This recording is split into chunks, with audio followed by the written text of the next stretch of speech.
Episode की शुरुआत कौसर और सेहर से होती है, जो चुपचाप अपने कपड़े और सामान समेट रही होती हैं।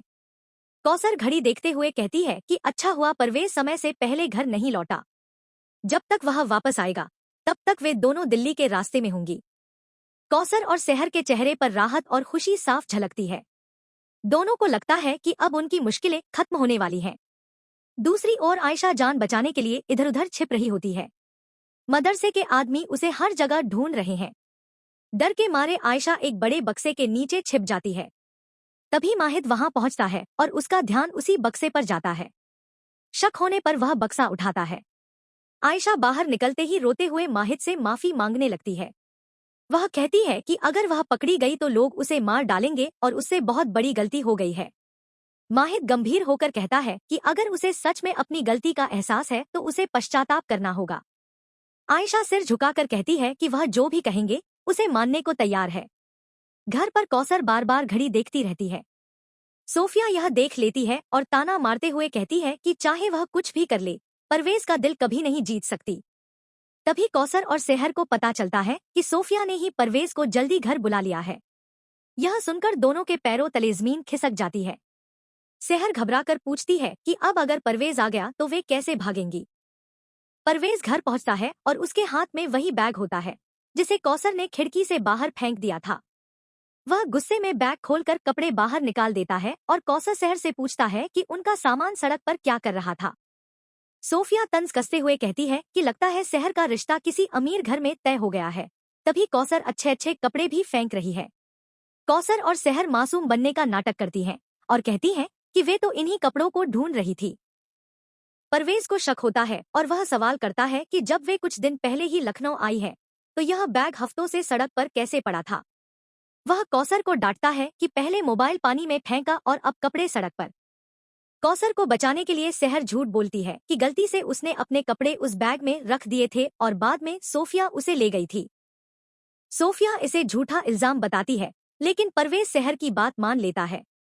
कौसर नाटकीय अंदाज में परवेज से माफी मांगती है और जानबूझकर सोफिया के सामने कहती है कि परवेज उससे इतना प्यार करता है कि उसे हुसैनपुर का पूरा घर देने वाला है। यह सुनकर सोफिया के होश उड़ जाते हैं और वह हंगामा करने लगती है। सोफिया परवेज से मांग करती है कि कौसर को सजा दी जाए।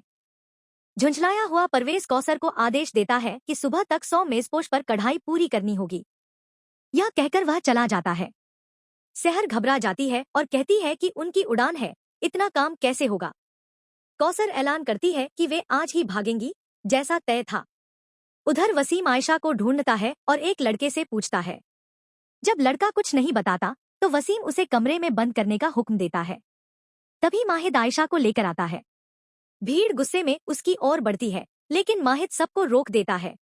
वह कहता है कि आयशा को अपनी गलती पर शर्मिंदगी है और अब वह ईश्वर से क्षमा मांगेगी।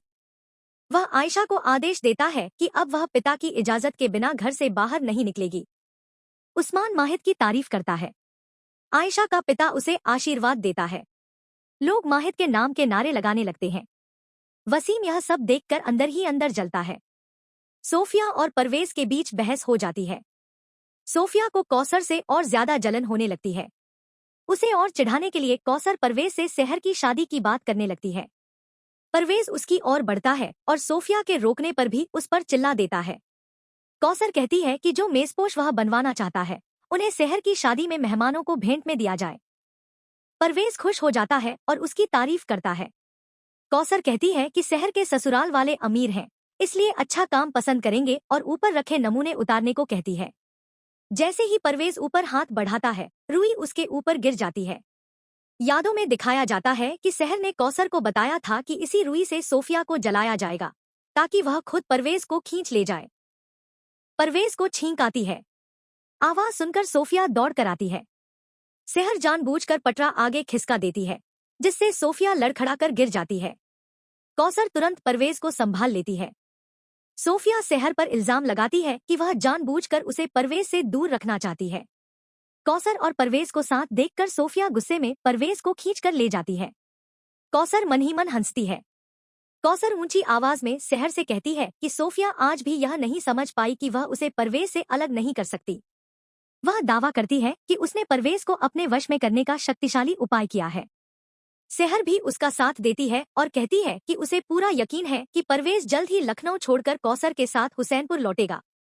डरी हुई सोफिया परवेज से कहती है कि उसे अभी दरगाह जाना है और जबरदस्ती उसे अपने साथ ले जाती है। पीछे कौसर और सेहर खुश हो जाती है कि उनकी चाल पूरी तरह कामयाब हो गई।